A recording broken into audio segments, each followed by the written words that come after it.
Oi, meus amores, tudo bem com vocês?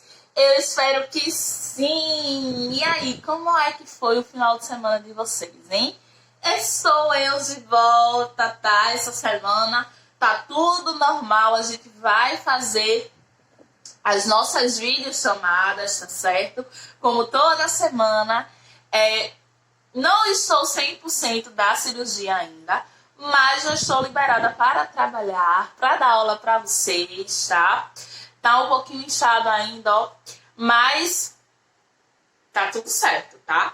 Então, vem comigo porque essa semana tem muita coisa pra gente estudar, tá? Então, hoje é segunda-feira e a gente vai ter aula de português e de artes, tá? Então, pega o teu livro assim, ó, bem rápido. Abre o livro de português, tá? Abre lá na página 127. Hoje a gente vai continuar estudando sobre os pronomes. Vocês lembram que a gente viu pronomes pessoais, pronomes possessivos e pronomes demonstrativos? Então, os pronomes servem para a gente se referir às pessoas do discurso, né? Vocês lembram? Que são as pessoas que têm a posse de fala, como numa conversa, por exemplo. Então, aqui, o pronome eu se refere a mim, tá? Eu que estou falando agora. Vocês ou tu, vocês que estão aí, para quem eu estou falando. E o ele ou ela é de quem eu falo, que não precisa ser necessariamente uma pessoa. Pode ser um objeto, tá? Que nesse caso aqui são os pronomes. Ou um assunto, né? Então, hoje a gente vai ver os pronomes de tratamento, tá? Que são palavras que a gente usa para tratar as pessoas de acordo com o grau de intimidade que a gente tem, tá? Então, as diferentes formas vão indicar se a gente é muito próximo da pessoa, se a gente é próximo, mas a gente tem um nível de respeito muito alto, tá bom? Você já parou para perceber que o seu coleguinha da classe você chama de tu ou de você, não é isso? Mas a sua mãe e o seu pai, você chama de tu ou de você?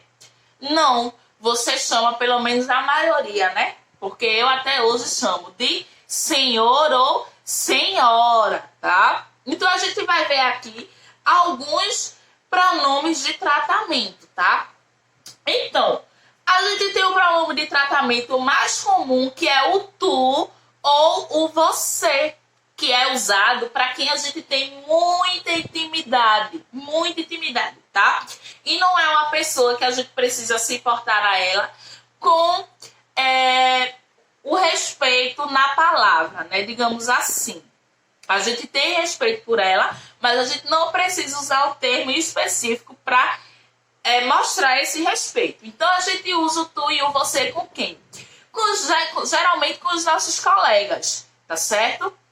A gente vai ter senhor e senhora. Senhor e senhora a gente vai usar para o nosso pai, nossa mãe, nossos avós, a professora, os tios, as tias, porque geralmente são pessoas mais velhas que a gente. E aí a gente se refere a eles por senhor e senhora, tá? São os mais comuns. Mas eu trouxe aqui alguns outros que a gente não vê no nosso dia a dia, tá? Como, por exemplo, o presidente. Como é que a gente pode se portar ao presidente sem ser desrespeitoso? A gente não pode chegar para ele, por exemplo, digamos que a gente sai daqui e vai até o Palácio da Esplanada, falar com ele numa audiência oficial. A gente não pode chegar para ele e falar você, tá? A gente pode falar senhor, mas a gente precisa utilizar um pronome de tratamento específico, que é o vossa excelência, tá? A gente vai ter também vossa alteza, que é para príncipes, tá certo? Príncipes e princesas e outras pessoas que sejam da realeza. A gente vai ter o Vossa Majestade. Vossa Majestade é para reis e rainhas somente, tá? E a gente vai ter o Vossa Santidade, que é para o Papa, que é a figura assim mais alta do clero da Igreja Católica, tá? Então são alguns pronomes que eu trouxe que a gente não vê no nosso dia a dia. Alguns outros pronomes que a gente utiliza, que geralmente o livro não traz, é o dona. Quando a gente vai na casa de alguma pessoa mais velha que a gente chama Dona Maria, o seu também, seu José. Isso é sinal de respeito também, sabia? E deixa eu ver um outro. Moço, quando a gente não sabe o nome da pessoa, que a gente vai pedir uma informação. Moço, é como se é um pronome de tratamento. A gente está tratando aquela pessoa com respeito, né? Porém, a gente não sabe o nome dela, então por isso a gente usa o moço ou moça, tá? Agora a gente vai dar uma pausa para a gente voltar com a aula de artes. Então você vai fazer o de sempre. Beber água, ir no banheiro e voltar aqui porque a gente vai ter aula de arte.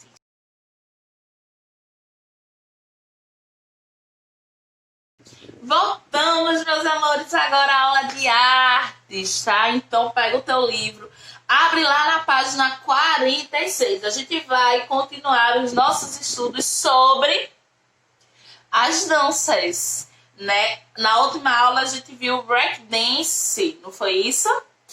Hoje a gente vai ver como os povos indígenas celebram coisas que são importantes para eles, tá? Então, a gente tem diferentes povos indígenas, tá? Não tem essa de que tudo é índio e tudo é a mesma coisa, não. Cada povo indígena tem as suas características, tá? E tem os seus costumes, tá bom? Então, cada povo indígena vai celebrar com dança e rituais coisas que são importantes, ocasiões que são importantes para a aldeia. Mas, tia, o que é que eles vão celebrar? Eles podem celebrar com danças e rituais, casamentos, rituais de quando o menino passa para a adolescência e a menina passa para a adolescência também. Essas duas ocasiões de passagem da infância para a adolescência são ocasiões que são celebradas com rituais, tá? E com danças e com festa. A gente pode ter também uma outra ocasião que eles celebram o nascimento de uma criança, o início da primavera, o início do inverno, o início do verão, tá? E aí, esses rituais, como eu falei, de uma aldeia para outra, tem diferença, tá? Tem algumas aldeias, por exemplo, que celebram a passagem da infância para a adolescência do menino com alguns rituais que são, assim, aos nossos olhos, meio estranhos, tá? Existe uma aldeia, eu esqueci o nome agora, eu acho que é Tatuio, que fica no Alto Xingu. Nessa aldeia, os meninos, quando eles chegam à idade da adolescência, precisam passar por um ritual, que é o ritual das 3 chicotadas. E eles levam chicotadas nas costas. E aí, o rapaz ele precisa aguentar essas chicotadas, ser firme, porque aquilo é o que marca a passagem dele da infância para a adolescência. Tem muitos outros rituais, gente. Pra gente pode parecer estranho, pode parecer meio violento, mas é cultural. É a cultura dos índios, tá? E não cabe a gente julgar, cabe a gente respeitar. Porque é o jeito que eles vivem há muitos e muitos anos, desde antes do descobrimento do Brasil, tá? Mas existem outros rituais que são muito mais bonitos, como, por exemplo, o ritual de pintura corporal, né? Quando tem essas celebrações, eles pintam o corpo de várias formas e eles usam o carvão para fazer a tinta preta. Eles amassam o carvão e mistura com água. E tem a tinta vermelha que eles fazem com o urucum, tá? O urucum, gente, é uma frutinha que dá origem ao coloral. Se você nunca viu coloral, peça a sua mamãe ou a seu papai aí, porque tem na casa de vocês que a gente usa para cozinhar.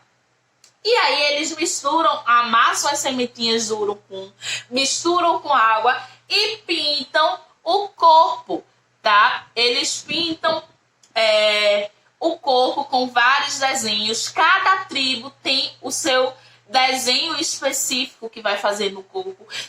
As tribos não fazem desenhos iguais, então cada tribo vai ter um conjunto de desenhos que pertence só a ela.